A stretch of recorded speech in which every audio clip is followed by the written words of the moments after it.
It's time for all your binge-worthy pop culture news. Welcome to Up and Adam. Hi, guys. Welcome back. And it's Monday. Mondays are always crazy, as you know, because we have 90 Day Fiance, Real Housewives of Salt Lake City, and Real Housewives of Potomac, of course. And you guys also know I can't do this on my own, so I always love to have special guests every week. Well, this week we have the man from behind the velvet rope, David Yontef, and I can't wait to bring him up and just have a conversation because I really want to pick his brain and see, what are you thinking about Potomac Season 6? Mind you, a lot of people slept on Potomac in the early seasons, but this season they're in with the ratings, they're doing the damn thing. So I'm pretty excited about it, even though we're about to come to the finale at the end of the month, and we're all highly anticipating this reunion. So, guys, if you haven't already, go ahead and smash that like button. Don't forget, this is a subscribers-only live chat, so if you're not subscribed, get subscribed, and let's welcome David. Hi, David. Hello. What's going on with you? Oh, my gosh. We were just talking about this, how busy and crazy Mondays are. I don't get it. I don't understand it. Don't people just want to ease into the week and take it slow? You know, it's crazy because when I first thought about starting, YouTube and podcast, all of this, I was thinking that it wasn't going to be like a conventional job where Mondays wouldn't feel like a Monday and your weekends would feel like weekends. Yeah, boy, did I get that wrong.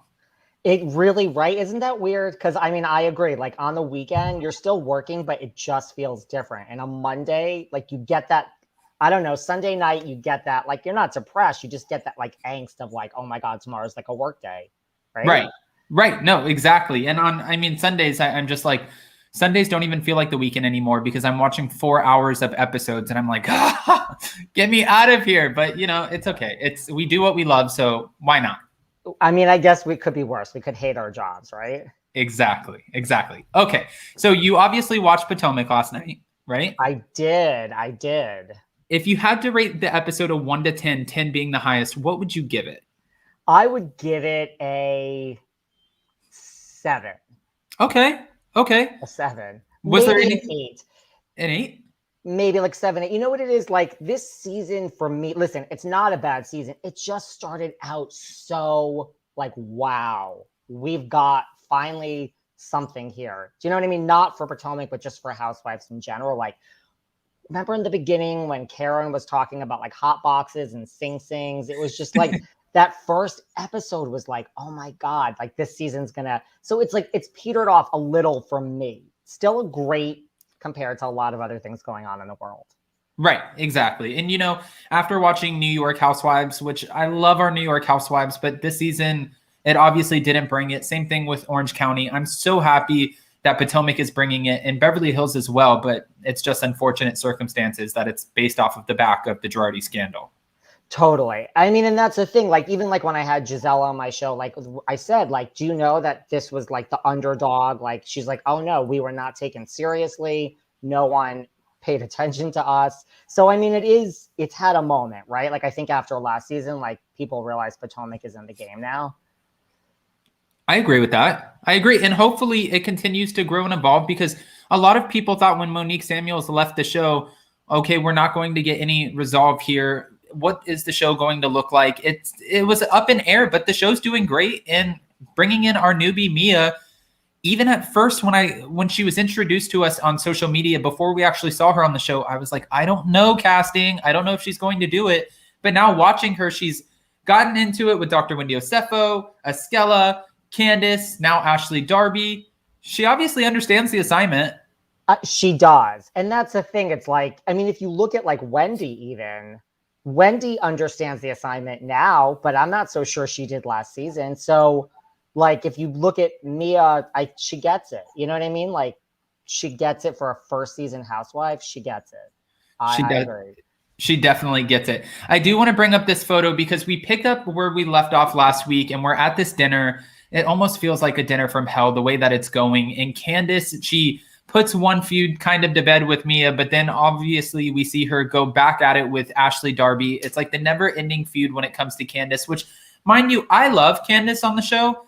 I just hate that we always have some sort of conflict that comes with Candiace. And Ashley Darby even said, I feel like there's a common denominator here.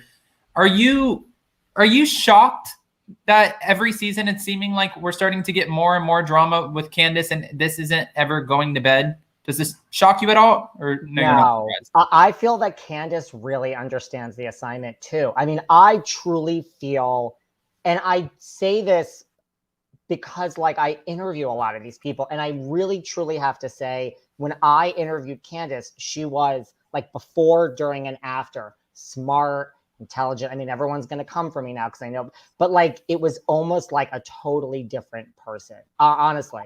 And I felt like our interaction was very, and it was last season, we talked all about Monique, and she was honest about everything. She didn't hold back, but I just like, she was like, I got to go study. And like, she was so businesslike in like a good way. So I just feel personally that she gets the assignment, and I don't think she's as sloppy as a lot of people think she is. But no, it doesn't shock me that we have this with her every season. I just think, I mean, some could say, well, she's like wanting the attention, and I don't know. I just think she gets it. So okay. That's my opinion. Do you feel like I mean, I feel like when the housewives go at each other, sometimes, you know, we get that sort of cotton candy feud where it's very surface. But with Candiace, sometimes, you know, we see her in these amazing moments where she's doing what she loves, and then she's talking about your big ass forehead, your big feet, your mom, you know, and calling Michael Darby. I don't even want to repeat it, but it's like we get these moments where it's like, how do you take us all the way here where you're building us up? We love you. And then you take us here and we're like, we can't defend this. She goes low. She goes low. And the whole thing with Mia, I don't even think that's such an example, because like I really don't think she knew, you know, she didn't know about her mother and all of that. And I don't know if someone showed up to my project and called it low budget. I mean, I don't know how that it can be taken anyway positively. But regardless, I'm not just, she does go low. I mean, so yeah, she makes it hard, right? Like just when you said like you're going to love her, she takes it low. I agree with that. And, you know, Chris Bassett, he deactivated his Twitter account. He was, you know, a lot of fans and a lot of, I mean, people watching the show, when he grabbed her by the arm, trying to get her up from the situation, obviously he's trying to always kind of help her. And he's like, no, don't do that. You know, like if they go low, you go high. Like, don't give them that opportunity to talk about you and make you look like you will just pop off at any second. And he's trying to help the situation. But fans did not react in his favor the way that he was grabbing her, trying to remove her from the table. It was a very uncomfortable situation. What did you think about that? It was uncomfortable. You know, I have to say, watching this episode, a lot of these men have had uncomfortable moments, right? Yeah. I mean, yeah, that was a little bit uncomfortable. And listen, I just also think, and listen, nobody loves a nice martini more than me. So this was no judgment. I feel like Chris is drunk like all the time, like at the reunion, right? I mean, I just feel, so it's no judgment. It's just like a strange, that's uncomfortable for me too.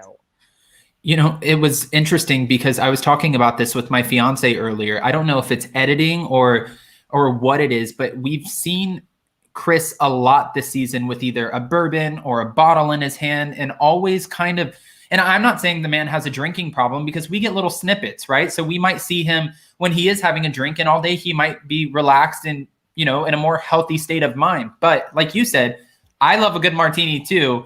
It's just this edit is not in his favor. Yeah. And even like at the reunion last year, like, I don't know. I always get the sense that he's drunk. And then I get the sense that Candiace really isn't. Like, she drinks. And so like, even like when they were sitting on the bed and having that, right, like he's trying to help her. I don't know. I feel uncomfortable with him a little bit. Agree. I agree.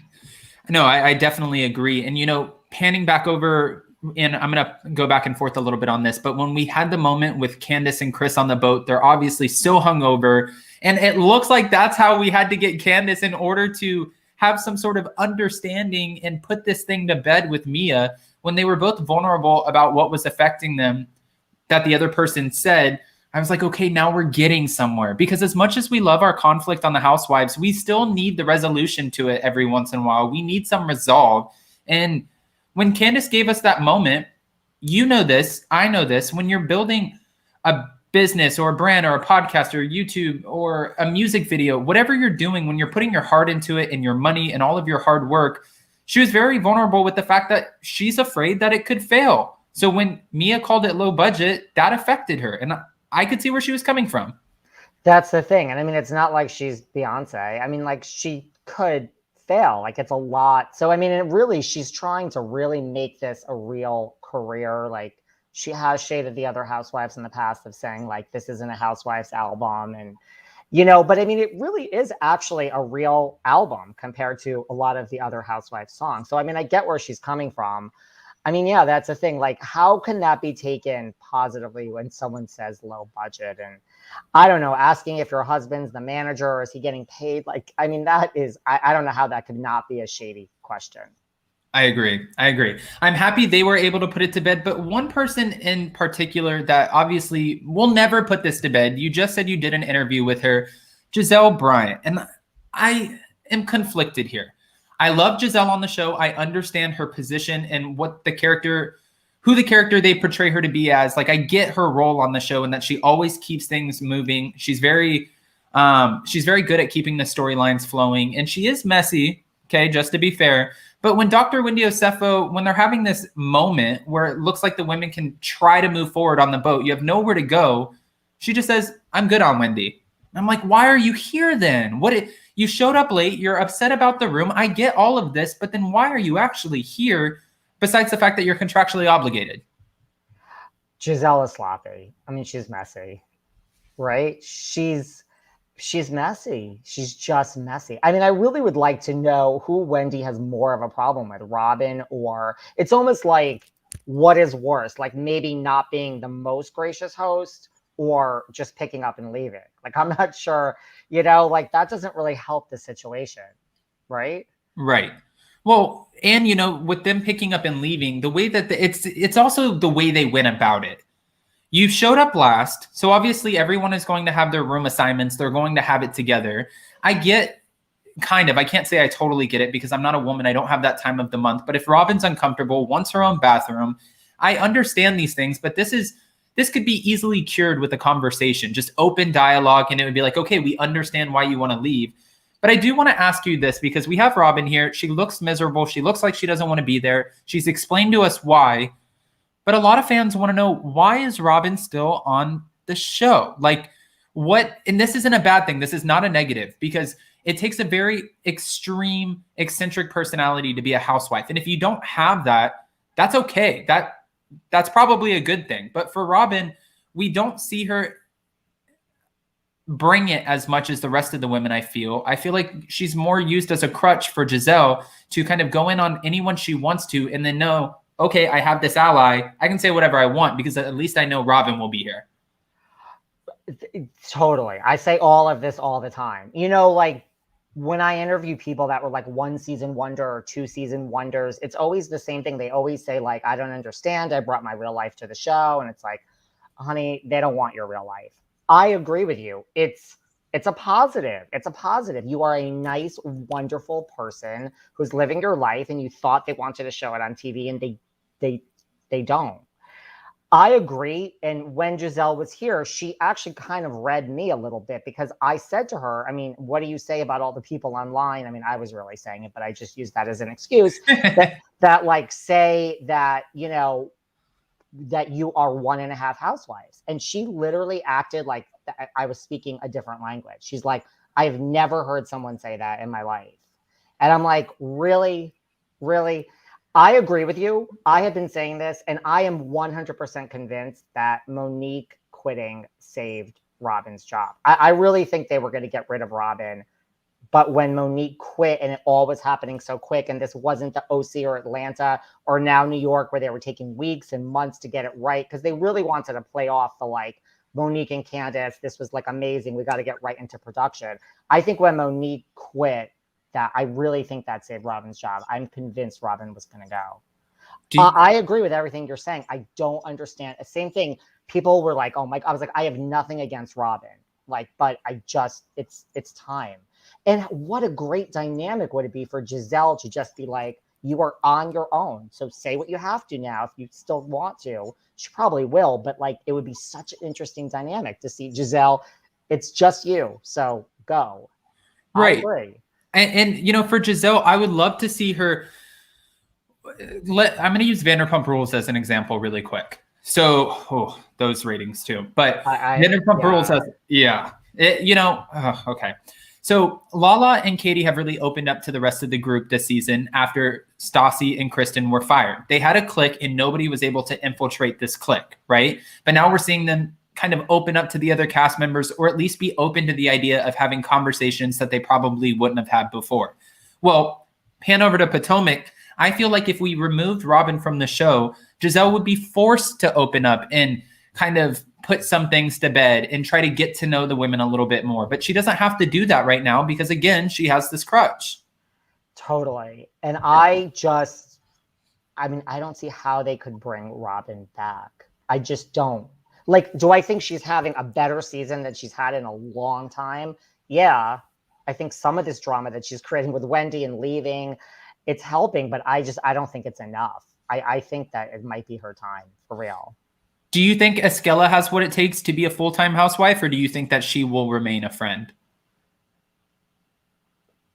She, to me, is like Bershawn from New York, or even like Jenny from Salt Lake. I don't even necessarily know that they're there half the time.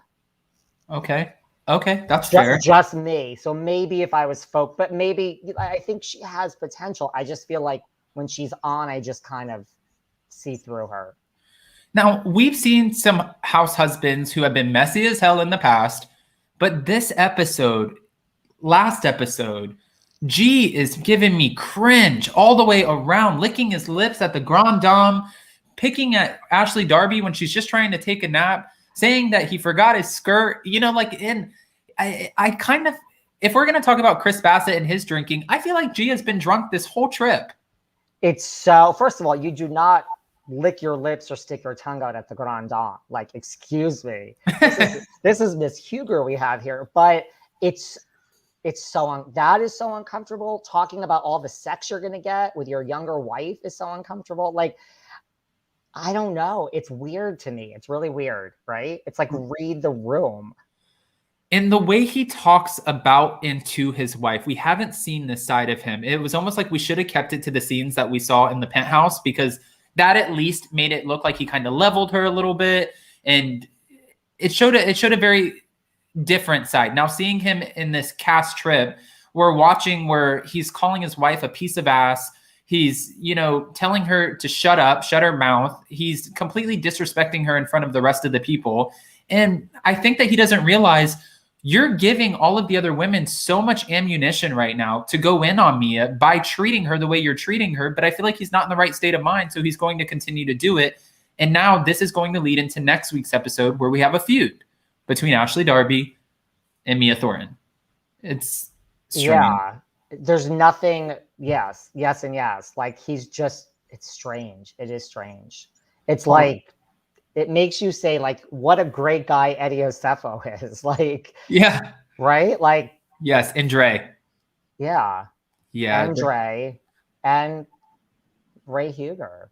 I love that Michael Darby was like, I've given you guys the last couple seasons with everything that I've been through, like the infidelity, getting caught in the hotel room.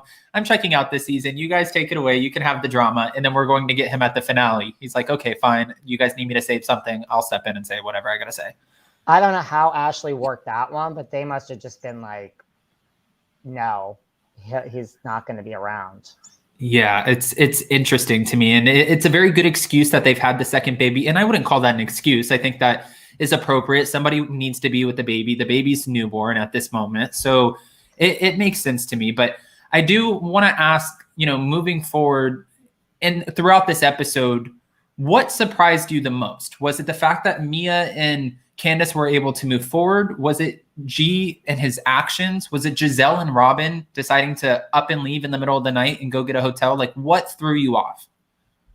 I certainly didn't expect Candiace and Mia to resolve things, because I don't think that's where they are today. Right. So we have a way. I mean, I just never thought they came there, because they're in a good place. Like, I thought that was a great scene, right? Like, Candiace got it, and she's like, I don't want to hurt you. I was like, this is great. I never expected that resolve. So now somehow they go from there to not being together.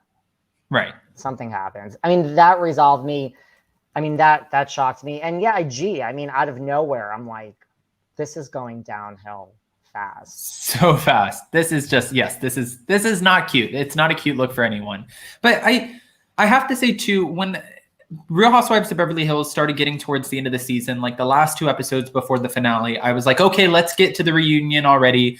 It's highly anticipated. Everyone wants to know what's happening. And I'm kind of feeling that way now, especially because we know we're going to get a couple questions from Nicki Minaj. She will be showing up at the reunion. Are you here for it or no? I'm here for it. Now, I tend to not read a lot of stuff online because, like, if I'm not going to interview someone from that particular show, so I don't really know. You might know more than me, but like, yeah, I'm here for it. And I think it's her and Candiace. Like, I think, didn't she like have a SmackDown with Candiace at the reunion? That's what I think.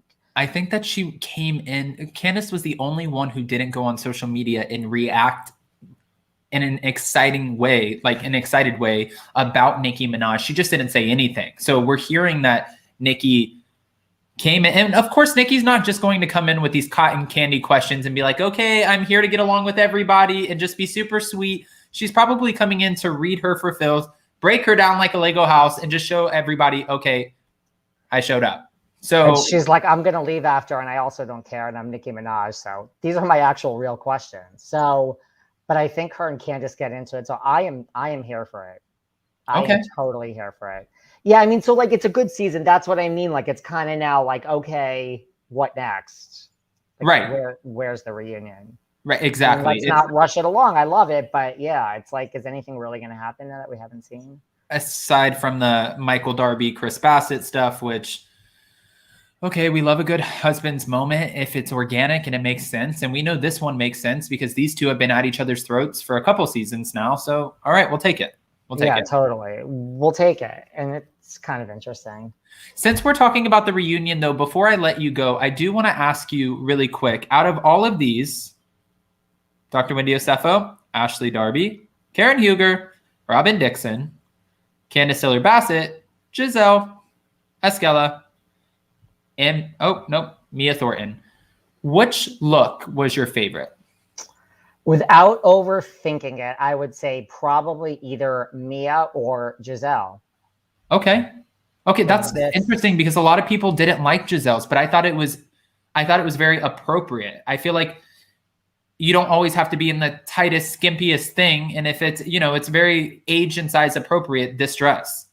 Yeah, and I like the color, and I like this little off the shoulder, like one that's I kind of like. She looks like a Greek goddess.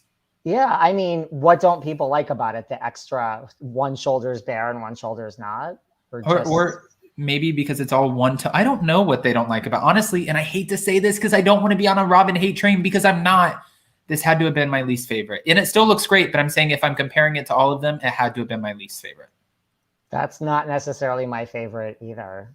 Okay. And then Karen's I thought had it has potential, but it goes wrong. That's how I feel. Do you think it was just a little short? Well, it certainly ain't long. Okay. I mean, it has potential. And I kind of like Mia's. The other ones just look a little cheap to me. Like Candiace. Escella I thought looked nice. That's not, you know what? That is not bad except for that one shoulder, that big poof. I don't like that. And this was kind of, it wasn't a lot. It was simple, but she has the body. She looks great. And honestly, when people were going in on Ashley Darby, I was like, what more do you want from her? Yes, it looks kind of like a prom dress, but she just had a baby. She looks amazing, and it's simple.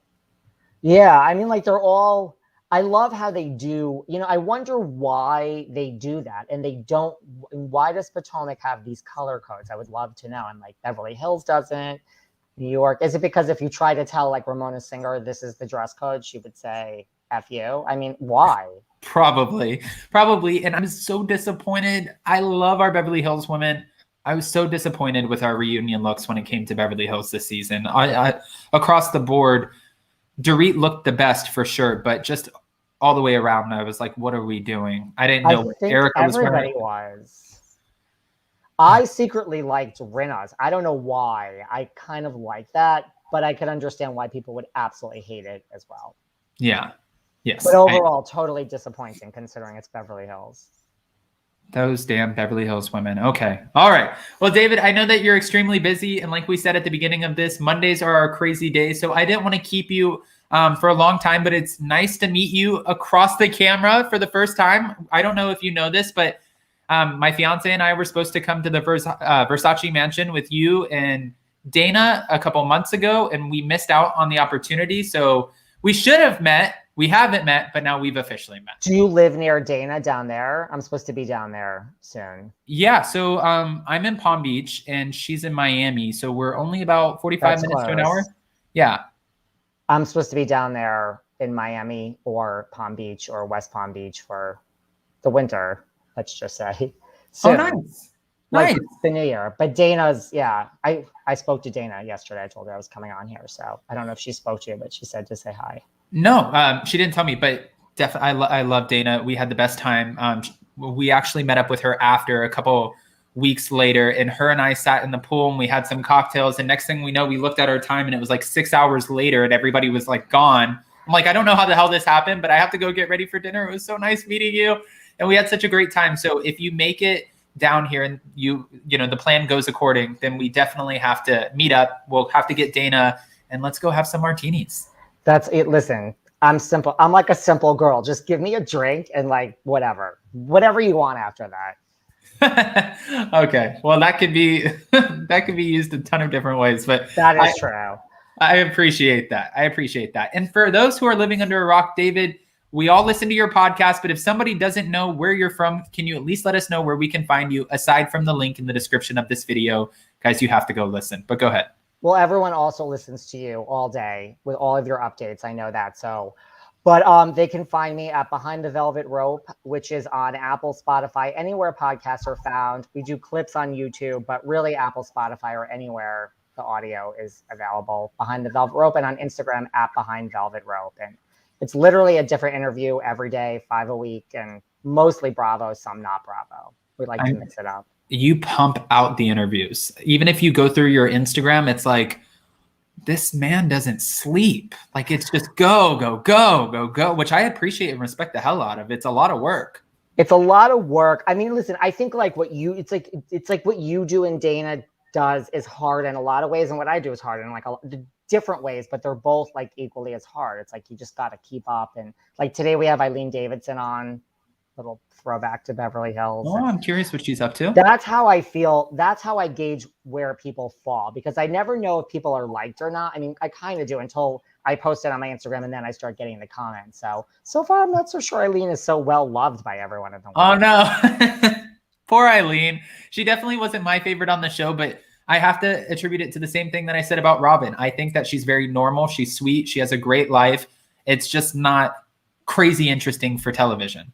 Well, at least reality TV. You have to be willing to like Rinna. You have to be willing to like, there is the fire and I'm going to stick my hand in and burn it off to stay on this show for another $1 million or whatever your salary is at that point. Right.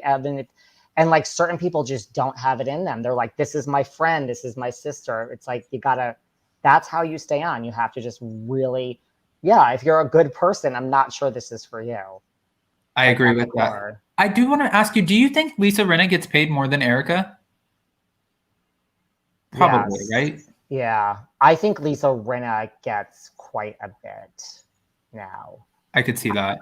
I don't know if they gave her so much to bring her in because, I mean, really at that point, she kind of needed them, but I bet you she makes a lot. No. I think she makes a lot now. And I think Kyle, just by being there, makes the most. Do you think that we will ever get an LVP return? I do. Okay. That's something I just talked about with Catherine too. I mean, I do. I think because Vanderpump Dogs failed and because Overserved failed, and like you said, the ratings on Vanderpump Rules, I mean, why was there such an upcry about Real Housewives of New York and no one seems to have, I mean, they're less than that. So it's not, I mean, plus like, are you enjoying Vanderpump Rules this season? Some people are. No. And, you know, I worked for Lisa for a long time. And I've been around the Vanderpump Rules people for a long time. I actually worked at TomTom a little bit too, a couple years ago. But In person, I think most of them are great. Not all of them, obviously, and I used to think the show was great. I hate what Stassi and Brett and Max and Kristen, I hate what they all did in order for them to get fired. I wish that wouldn't have happened. And I just wish they wouldn't have done it, because when they got fired, I knew the show was going to go downhill. Once they got fired, they should have just canned the show and came up with a different concept, whether it was following new people at TomTom, whatever it was. They should have put on their thinking cap for a second instead of focusing on Overserved, which was, maybe think about like a new show concept that we could have done for Vanderpump Rules, because now I just feel like sorry, Lisa. No one is talking about it. No one wanted it to come back. I mean, no one was waiting for it. So I don't know. It's like, I try to watch. I'm like, this just isn't connecting. Like, nobody cares. Right. I mean, they're not even, I assume that because like LA was opening and closing. I think after they started filming, it must have closed again as far as restaurants. Cause now like that just seems so staged to me that like we're in Palm Springs on like episode, 3, 4? Right. Like, where is Sir? I'm like, okay, so the restaurant's closed again. This is where my mind goes. And now we're going to just be in Palm Springs until we can filming it in the restaurant. So it's like, this isn't even Vanderpump Rules. And why are all these people here? And I understand why Charlie is back. I had her on my show too last year. She speaks out, but like, and she spoke out at the reunion against Jax, but like, she doesn't fit in. Like, there's just like the one, you're trying to just keep one new person. This seems so staged. Like, Charlie is not friends with any of these people. Why is she here? Yeah. It's so weird to me. The whole thing is so weird. Really. And it started off as an authentic group of friends. And I think once that started to fall apart, that's when the ratings started to fall apart. But no, I agree with you. I don't understand why Charlie's there. Again, met her in person. She was great. But for the show, I'm like, there's something not connecting. I don't get your presence on the show. But, I think that really, if I had to guess, I think this will be the last season. I think so. I just think that this isn't a good sign for New York Housewives. I don't, because like, I really feel the longer a show is off, the less people care. Unless it's like The Hills, which, okay, that's not even back to such great ratings, or Jersey Shore. Like, you could have a huge break and then come back and have a nostalgic moment. But I think New York is heading down this road that like, is anyone going to care about New York Housewives coming back? Give it 9 more months? I don't know. Maybe I'm wrong. Maybe I'm just being overly cynical today. But I mean, are you clamoring to see who they choose for New York Housewives and waiting daily to hear it? Because it's going to be months. No, I mean, if they don't bring Dorinda back, I'm going to be pissed off because we need her. And I think that they made a huge mistake by leaving her out of the last season, even though that gave her time to write her book and do everything else she was doing. But I think it was a mistake to only have 5 women. 2, I think in, light of the times with the election and COVID and everything else that was going on, it was a challenging time to film, but the women did not bring it this season. I want to ask you one last question again, because I know I keep saying I'm going to let you go and I know you're busy. Okay. One last question. Why do you think the reunion was canceled? I mean, I really think the reunion, and I had Ebony on too, and Heather Thompson. I just think that the reunion was canceled because the ratings were so bad. Like, I don't think it was anything Ramona saying she wasn't going to go. I think that's BS. I think she would have gone because it's in her contract. I just think they were like, this is such a disaster ratings wise. And like, we're trying to figure out the future of this show. Why are we going to now talk about all this? I really do. I think it's just like, let's forget this ever happened and try to recast this. And if we're going to recast this and revamp it, like, why are we even having a reunion? It's just going to pour more fuel on the fire to talk about all these issues. And we have to I really think they just want to forget that this ever happened. I didn't think it was as bad a season as everybody else in the world seems to, but I just think they want to distance themselves and forget it. Like, I know a lot of people in New York that have been spoken to and contacted, but I mean, I think, but nothing is decided. And it's like, I just think they're going to take months and months, like longer than the OC. Look at how long Atlanta is taking or took. I mean, now I think it's going to be months. Like, I think it's going to be like Dallas, where they find a group to move forward with and they're going to see if it works. I don't know. If it doesn't work, I don't know what's going to happen. But I think they're going to take forever to be like, okay, we're observing these people and this is lightning in a bottle. And until they get that, I don't think New York is coming back. Oh. I mean, I think it will come back, but I think it's going to be a really long time. And then it gets to like, look at Vanderpump, which it took that long. And I do think this, and I won't go on and on, but I think if the OC comes back to bad ratings after being revamped and taking their time, I do not think that is good for New York City. I think the OC ratings are going to be a huge factor of whether New York comes back. I truly do. What do I know? But that is just what I think. Wow. Okay. This is great. It's good to pick your brain. We have to have you on more because it's good to pick your brain. And I feel like you're very honest with your answers, which we appreciate. You know what it is? It's like, I really think, and this is like no ego or anything. I think it's because I interview all these people and like, I can't talk about the shows as if they are just the shows. Like my mind just goes to that, like, well, this is how it works at NBC corporate. And this is how I just think that way. I can't help it. I wish I didn't, but yeah, I'll come back anytime you want. So I'm just like, I think New York, they're going to try everything to bring it back. I know everyone's now freaking out. Oh my God, New York Housewives isn't coming back. But there's suits at NBC that are like way above Andy or anyone else involved. And it's like, if the OC comes back after a long time and it's another Housewives that fails, that is a trend. And they're like, why are we fighting to recast a show that has no ratings? And Vanderpump is an example. I just think that's going to be two examples then. I just don't think it looks good. Oh, let's get it together, Bravo, NBC, because we don't want all these franchises to die on us. So I'm hoping that they come back with the ratings, but we'll have to wait and see. Again, David, thank you so much for your time. Everybody, if you're not following David, go follow him on Instagram. Again, you could follow his podcast. It's listed in the description of this video.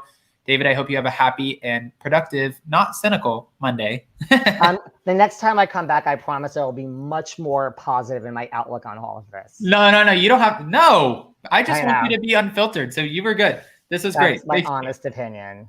So, I appreciate it. Well, anytime you want, I'll be back. All right. I will shoot you a message in the future and we will see you soon.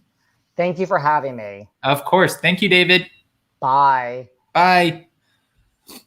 All right, guys, again, if you're not following David, make sure you go follow him because he has daily interviews, always pumping out content. This man works his ASS off. You can see it based off of his podcast. Just go check it out.